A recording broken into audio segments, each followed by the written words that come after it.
2 बार सरकार को हम अपनी वोट देके सफल बना चुके हैं, लेकिन सरकार हमारी मांगों पे बिल्कुल गौर नहीं कर रही है। देखिए, सरकार से 27 साल से हमारी लड़ाई जारी है नियमितीकरण के लिए, हमें पक्का होने के लिए। उनको मैंने आश्वासन दिया है कि उनकी जो मांग है वो सही जगह पर और खासकर मुख्यमंत्री जी के पास तुरंत पहुंचेगी। एनएचएम कर्मचारियों ने भरी हुंकार, जागो सरकार। सड़कों पर पैदल रोष प्रदर्शन कर बीजेपी कार्यालय पहुंचे। मुख्यमंत्री के नाम सौंपा ज्ञापन। प्रदर्शन के दौरान सड़कों पर हुआ ट्रैफिक जाम, लोग हुए परेशान। प्रदेश भर के साथ रेवाड़ी में भी पिछले 11 दिनों से धरने पर बैठे स्वास्थ्य विभाग में कार्यरत एनएचएम कर्मचारियों आज सड़कों पर उतर आए और जोरदार विरोध प्रदर्शन करते हुए भाजपा जिला कार्यालय पहुंचे, जहां उन्होंने जिलाध्यक्ष वंदना पोपली को मुख्यमंत्री के नाम ज्ञापन सौंपा। जिले भर के सैकड़ों एनएचएम कर्मचारी रेवाड़ी के नागरिक अस्पताल में एकत्र हुए और ट्रैक्टर ट्रॉली लेकर पैदल मार्च करते हुए सर्कुलर रोड, दिल्ली रोड से पैदल मार्च करते हुए भाजपा कार्यालय पहुंचे। एनएचएम कर्मचारियों के इस विरोध प्रदर्शन के दौरान शहर की सड़कों पर यातायात जाम लग गया और बड़ी संख्या में वाहन इस जाम में फंस गए। ऐसे में पुलिस को जाम खुलवाने के लिए कड़ी मशक्कत का सामना करना पड़ा। भाजपा कार्यालय पहुंचे एनएचएम कर्मचारियों ने सरकार के खिलाफ जोरदार नारेबाजी की और हुंकार भरते हुए कहा कि अपनी लंबित मांगों को लेकर वो काफी समय से सरकार को अवगत कराते आ रहे हैं, लेकिन सरकार है कि उनकी मांगों पर कोई ध्यान नहीं दे रही। इसे लेकर कई बार सरकार के साथ उनकी वार्ता भी हुई, लेकिन नतीजा ढाक के 3 पात वाला ही रहा। कर्मचारियों ने कहा कि विधानसभा चुनाव होने में अब ज्यादा समय शेष नहीं है। अब ज्यादा समय शेष नहीं है। अगर सरकार ने समय रहते उनकी मांगों को पूरा नहीं किया तो वो आर पार का आंदोलन करने से पीछे नहीं हटेंगे। वहीं ज्ञापन लेने के बाद भाजपा जिलाध्यक्ष ने कहा कि सरकार कर्मचारियों के साथ है, वे मुख्यमंत्री से बात करेंगी और जल्द ही उनकी मांगों को पूरा करने की दिशा में कार्य किया जाएगा। मगर कुछ भी हो, पिछले 11 दिनों से एनएचएम कर्मचारियों के धरने पर चले जाने से प्रदेश भर के साथ रेवाड़ी में भी स्वास्थ्य सेवाएं चरमरा गई हैं और अस्पतालों में आने वाले मरीजों को परेशानियों का सामना करना पड़ रहा है। अब देखना ये होगा कि सरकार कब तक इन कर्मचारियों की मांगों को पूरा करती है या फिर आंदोलन का सामना करने को तैयार रहेगी। दैनिक भास्कर के लिए रेवाड़ी से श्याम बाटला की रिपोर्ट। सेंटर पर आवास पे कार्य करती हूँ, जिला रेवाड़ी से। आप भाजपा जिला कार्यालय में पहुंचे, क्या आपकी मांग है, क्यों हड़ताल कर रहे हैं? हमारी सिर्फ एक ही मांग है, हमें परमानेंट किया जाए और हमारी कोई भी मांग नहीं है। इस मांग पे है ना कोई सुनवाई नहीं हो रही। 27 साल से एनएचएम का हर एक बंदा है ना सेवा तन मन धन से सरकार को दे रहा है, लेकिन सरकार बिल्कुल सोई हुई है। उन्होंने आज तक भी हमारी मांगों पर संज्ञान नहीं लिया है। 27 साल हो गए बहन जी, नौकरियां करके रिटायर होके घर खाली हाथ चली गई, ठीक है, और आज तक भी उनको 1 रुपए का बेनिफिट सरकार की तरफ से नहीं मिला। ना हमें कोई कैशलेस सुविधा मिली हुई है, ना हमें कोई मतलब टीएडीए मिलता है, हमें सरकार की तरफ से कुछ नहीं मिलता है, ठीक है। हम सरकार से यही कहते हैं कि हमारा बस एक ही शर्त है, हमें परमानेंट किया जाए।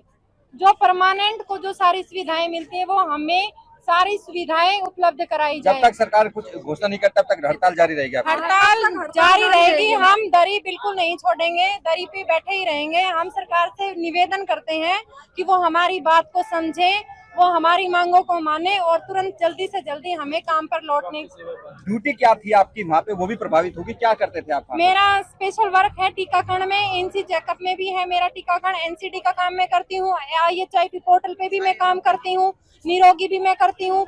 जो एक सब सेंटर पे जितना भी वर्क होता है ना, सारे नेशनल हेल्थ मिशन जो भी रूल रेगुलेशन जो भी कार्यक्रम निकालते हैं, हर कार्यक्रम में हमारा पूर्ण रूप वो प्रभावित होगा। वो प्रभावित हो रहा है। फील्ड से फोन आ रहे हैं कि बहन जी कब आओगे, हमारे बच्चे को टीका कब लगाओगे, हमारी एनसी चेकअप नहीं हुई, हमारा एनीमिया नहीं हुआ। फील्ड से बार फोन भी आ चुके हैं। श्यामलता PHC धारोड़ा से।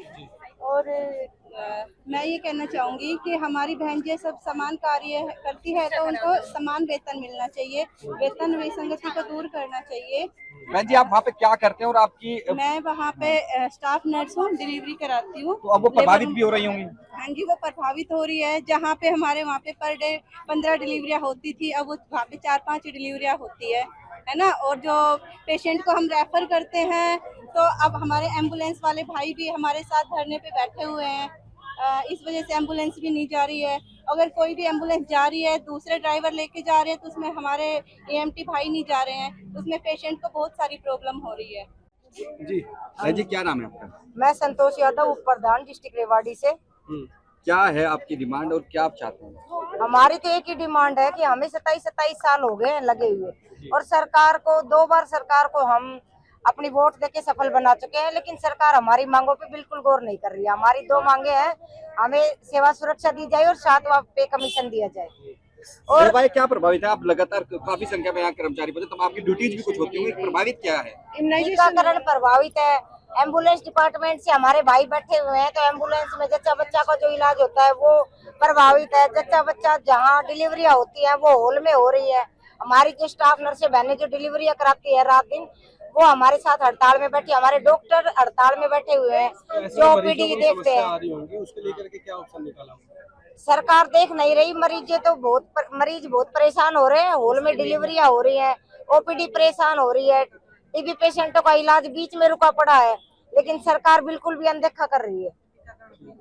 जी क्या नाम है आपका? पंकज यादव। जिस तरीके से हम लगातार इतने दिनों से धरना प्रदर्शन कर रहे हैं, लेकिन अभी तक मांग पूरी नहीं हो रही है, सेवा प्रभावित हो रही है, क्या कहें? देखिए, सरकार से 27 साल से हमारी लड़ाई जारी है।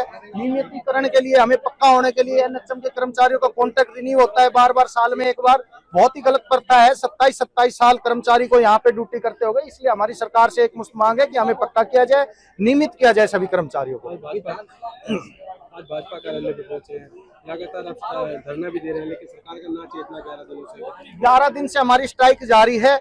मरीज बहुत भारी परेशान हो रहे हैं, प्रभावित हो रहे हैं। 2 बार हमारी एमडी ऑफिस में वार्ता हुई है जो कि हमारी विफल हो गई। उनके पास हमें देने के लिए कुछ नहीं है। हमारी सीधी मुख्यमंत्री जी से मांग है कि हमें 7th पे कमीशन व नियमितीकरण पॉलिसी में शामिल किया जाए, नियमित किया जाए। इसलिए आज विरोध स्वरूप पूरे शहर में प्रदर्शन करते हुए आज हम जिला मुख्यालय पर पहुंचे और वंदना पोपली जिला अध्यक्ष जी को हमने ज्ञापन सौंपा। विधानसभा चुनाव भी नजदीक है, क्या लगता है इस तरीके से अनदेखी करना? अगर सरकार हमारी मांगे मानेगी तो सरकार का स्वागत करेंगे, अगर सरकार मांगे नहीं मानेगी तो उनको सरकार का इलाज करेंगे।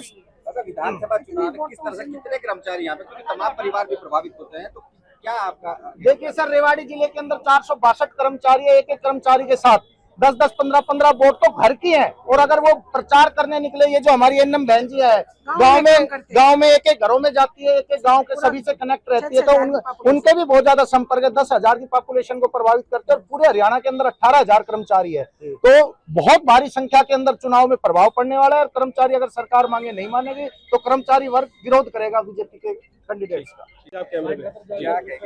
मैं श्याम शर्मा, महासचिव रेवाड़ी जिला से। लगातार 11 दिन से हम लोग धरने पे बैठे हुए हैं।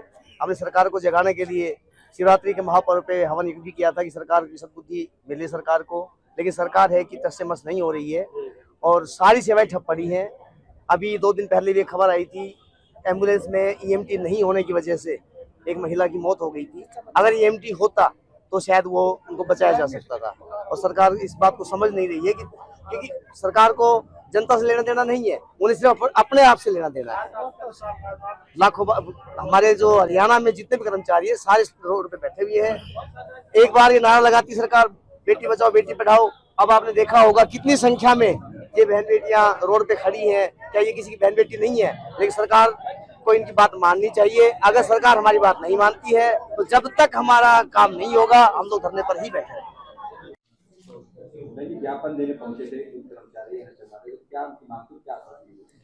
देखिए, एनएचएम कर्मचारी साझा मोर्चा यहाँ पर अभी पहुंचा था, उन्होंने अपना ज्ञापन दिया। उनके कुछ 7वें वेतन आयोग को लेकर कुछ डिमांड्स थी जिसको लेकर वो यहाँ पर आए थे, और ये जो धरना प्रदर्शन है ये पूरे हरियाणा भर में चल रहा है। और रेवाड़ी में वो यहाँ पर मेरे पास पहुंचे थे ज्ञापन देने के लिए, तो उनको मैंने आश्वासन दिया है कि उनकी जो मांग है वो सही जगह पर और खासकर मुख्यमंत्री जी के पास तुरंत पहुँचेगी और उनकी जो भी प्रॉब्लम है उसका सोल्यूशन होगा। मैं ये मानती हूँ भारतीय जनता पार्टी जो है उसकी तरफ लोगों की नज़र इसलिए रहती है क्योंकि भारतीय जनता पार्टी जन कल्याणकारी कार्यों में आगे रहती है, और हमने तमाम तरह के स्टेप उठाए हैं और उम्मीद है कि इसमें भी बहुत जल्दी एक सोल्यूशन निकल कर आएगा। 11 दिन से हड़ताल करके रही है, एक महिला की मौत हो जाती है, ईएमटी को कर्मचारी नहीं मिलता जिससे उसको बचाया जा सकता था, एम्बुलेंस कर्मी हड़ताल पर है। जब ये जो सेवाएं तो तुरंत एक्शन होना चाहिए था। देखिए, बात आपकी सही है कि ये 2 लेवल पर प्रॉब्लम आ रही है। एक तो कर्मचारियों के साथ है कि उनको अपनी मांगे हैं उन्होंने अपने सामने रखी हैं, और दूसरी बात जो आम पब्लिक है वो परेशान हो रही है। लेकिन हम लगातार सोल्यूशन निकालने की कोशिश कर रहे हैं। कंप्यूटर ऑपरेटर्स का आपको पता है तुरंत सोल्यूशन हुआ। उसके बाद अगर आप बात कर लीजिए कि कल भी मुख्यमंत्री जी ने घोषणा की है कि हरियाणा में जितनी भी फसलें हैं वो MSP पे खरीदी जाएंगी। अभी तक तो 14 फसलें खरीदी जाती थी, वो कहीं पर भी नहीं था, लेकिन हरियाणा में वो हुआ है कि हम तमाम फसलें जो हैं वो MSP पर खरीदेंगे। तो हर एक वर्ग का हमें ध्यान है, और जो भी टेक्निकल इशू हैं, जो भी चीज़ें हैं, उनको देखकर मुझे उम्मीद है, जिस तरह से हमारी सरकार की कार्यवाही चलती आई है, कि जल्दी ही इस पर भी कोई ना कोई सोल्यूशन सामने आएगा। दावा अंत्योदय का, लेकिन जो गरीब परिवार होते हैं वही सरकारी अस्पतालों में जाते हैं, उनको उपचार नहीं मिला, लोग मर रहे हैं, फिर क्या संवेदनशीलता सरकार? नहीं, अंत्योदय का दावा है तो उसको हमने करा भी है। आपने इस चीज को मानते होंगे कि आयुष्मान योजना को लेकर आना एक बड़ी बात थी कि किस तरह से आपको राइट मिल जाए कि आपको ट्रीटमेंट मिलेगा, आप हॉस्पिटल में जाएंगे आपको ट्रीटमेंट मिलेगा, उसके लिए पैसा आपको खर्च करने की जरूरत नहीं है।